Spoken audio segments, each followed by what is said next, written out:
ይሄ ቪዲዮ አድርሱልኝ ኳስ ለሚወዱ ጓደኛችሁ አደራ።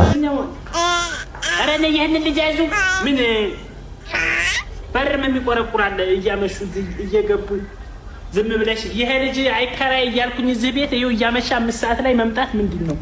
መጣው ቆይ መጣው ምን እዚህ አይከራይ ማስወጣት ነው እንጂ በዛው መዝጋት ነው እንጂ ለምን ተከፍታለህ? አመሸው መሰለኝ ዝጋበት አታስገባው። አደርክበት እኮ አቋስ ስለነበርኩ ነው ያመሸው። ሰነበትክ ቋሳኪ የመጣው ነው እኮ ታዲያ ለምን ታመሻለህ? በጊዜ አይገባም እንዴ? አርሰናል ዋንጫ በልቶ እኮ እሱን እያየሁ ነበር። ለዛ ነው። ምን አልከኝ? አርሰናል ዋንጫ በልቶ እያየሁ ነበር። ዛሬ በላ ደስ ነው ዛሬ። አረ ደስ ብሎሃል? በጣም አንተ ብቻ ነህ? ሌሎችም ብዙ አሉ። ሙሉ አንተ ነው የቀረው አልኩ። ጭራሽ እሱንም ሊወስዶ ይፈልጋል። ለማነው? አዎ ደስ ይበለኝ እኔንም። እሺ ለምን ነው? እንኳንም ደስ አለ። አዎ አርሰናል ከ22 ዓመት በኋላ ይበላች። 22 ዓመት በኋላ? አዎ ምኑን ነው የበላው? ዋንጫ አንተ ማይሆን እኔ ምን አገኘው? እነሱ ናቸው ያገኙት። እኔ እኮ ደጋፊ ነኝ እኮ። ደስ ብሎሃል? አረ በጣም የሚመጣው ወር አሁን በ23 ምን አግኝተሃል አንተ ግን? 4 ሺህ ብር ጨምሬያለሁ ቤቱ ላይ። እንዴ ለምን ቤት ኪራይ ጨመርኩ? እሰይ ዋንጫ በላህ? ጥሩ። ምን አገናኘው? ምን አገናኘው? ባያገናኘው ታያለህ እንዴ? 20 ሺህ ብር ብታረገው አረ ምንም የለም። ምን ያገኛል ደግሞ እንደው? ከዚህ ወር በኋላ ጨምሬያለሁ 4 ሺህ ብር። እንዴ ለምንድን ነው የምትጨምሩት? ዋንጫ በላልኝ እያልክ እኔ ጋር ምን ያገናኘዋል? ምን ያገናኘዋል ማለት 7 ሰዓት ለሊት መተህ ምን ያገናኘዋል ትላለህ እንዴ? እነሱ እኮ እዛው ውጭ ናቸው ያሉት እኮ ነው። እሺ አንተ ታገኘህ ጥቅም ምን አይቼ መጣሁ ተዝናንቼ። ጠይቁልኝ እስኪ በደምብ አረጋሽ ገጭ ነው እንደዚህ አይነት ነገር የሚባል ሁላችሁም ለእናንተ ነው ይሄ።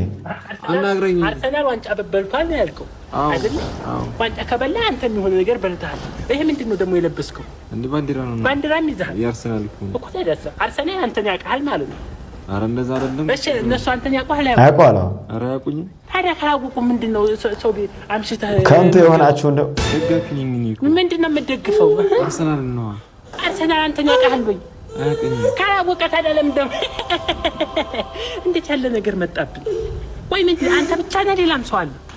ብቻ ነው የምታየው? ብዙ ናቸው። እኔ የምልህ እንትን ልጅ ምንድን ነው ሃይማኖት ሃይማኖት ጠይቁት። ኳስ የምትደግፉ ሰዎች ግን እውነት ክርስቲያን ናችሁ? እሱን ትከተለዋለህ? አርሰናል መንፈስ ተጋብቶባችኋል። ምንድን ነው እሱ? ሃይማኖት ነው እንደ ነገር አይደለም። ኳስ ቡድን ኮልኩ ኳስ ቡድን ኳስ ታዲያ ኳስ ካልክ እዚህ ሰፈር የሚጫወቱት ጋር አትሄድም? ምንድን ነው እንደዚህ አምሽተህ የምንመጣው? እነዛ እኮ ትናንሽ ናቸው እኮ። ይሄ እኮ ኢንተርናሽናል ነው። አስወጡት። ትወጣለህ ከዚህ ከቤት እንዴ ጋሾቹን ለምንድን ነው የምንለቀው? ጭራሽ እኮ መብት አለኝ እኮ በ5 ሰዓት ህገ መንግስት መብት አለኝ። ህገ መንግስት አርሰናልን እና እስከ 7 ተኩል ሌሊት ግቡ ብሏል ህገ መንግስቱ። አንተ ውልከፍ የተወላከፍክ ጅምር የተጨረስክ መንካካ እነሱ እዛ ታሪክ ይሰራሉ። ዋንጫ ከወንድሙ ጋር እንደባደባል እንጂ መንከክ እያልክ መተህ ደግሞ ቤቴ እንትን ልትለኝ ነው።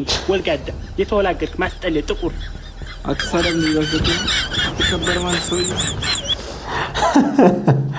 በትክክልና ትልቅ መልእክት ነው ይሄ። ልትማሩበት ይገባል። ኳስ እያያችሁ ትዳራችሁን የምትበጠብጡ፣ ኳስ እያያችሁ እዛ እየጠጣችሁ ገንዘባችሁን የምትጨርሱ፣ ከዛ ማለፈው ደግሞ ከጓደኛችሁ ጋር የምትጣሉ፣ እስኪ ውጡ ከዛ መንፈስ። በእውነት እሁድ ሁልጊዜም ቢሆን ለቤተ ክርስቲያን ተጠቀሙት እንጂ አርሰናልን ወይም ደግሞ ማንቸስተርን ለማየት አትጠቀሙበት። ሄዳችሁ እስኪ ለማያውቃችሁ እኮ ነው ለዘው አንድ ቅዱስ አንጥሩ ቢላችሁ አጠሩ። ነገር ግን የተጫዋች ክለብ ብቻ ሳይሆን አጠቃላይ ተጫዋቹን እስከዛር ማንዘርቱ ታቁታላችሁ ማለት ነው። ስለዚህ ውጡ ከዛ መንፈስ። ህይወታችሁን ይስተካከል። ወደ ቤተ ክርስቲያን እሁድ ሂዱ። ወደ ኳስ ከሚትሄዱ እሁድ ማለት ነው። እግዚአብሔር አምላክ ከዛ መንፈስ ያውጣችሁ። ላኩላቸው ለነዛ ኳስ ለሚወዱት እንደው 24 ሰዓት ስለ ኳስ ለሚጨነቁ ማለት ነው። አድርሱላቸው። ክፉ አይንካችሁ። ሰላም ሁኑልኝ።